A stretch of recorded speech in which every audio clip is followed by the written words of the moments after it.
Two more hostages were released from Hamas control, but an Israeli American awaits the fate of her four kidnapped family members and attends the funeral for two of her cousins who were murdered in the Hamas terrorist attacks.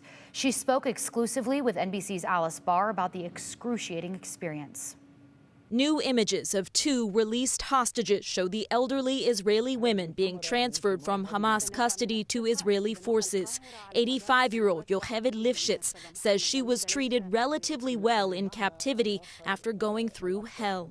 My mom is telling the horrific stories.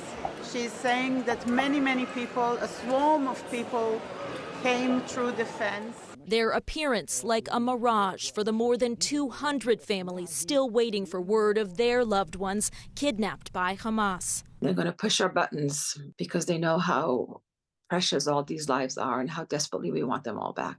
American Galia Mizrahi has four family members among the hostages. Two more were murdered in the October 7th terror attacks. She traveled from Los Angeles to Israel and attended the funerals, complete with a military procession. There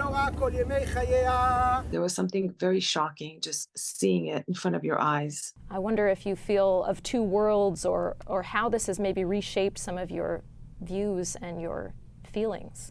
As terrible as it is to be here right now and how as exhausting and sad, there are also moments of such beauty and how people have gotten together. Amid urgent hostage negotiations, Secretary of State Antony Blinken at the UN Security Council calling for the first time for a pause in Israel's aerial bombardment of the Gaza Strip to get hostages and Palestinian civilians to safety and let humanitarian aid in. Humanitarian pauses must be considered for these purposes. President Biden saying today food, water, and medicine are not getting into Gaza quickly enough amid desperate shortages of supplies and a medical system on the brink of collapse. In Washington, Alice Barr, NBC News.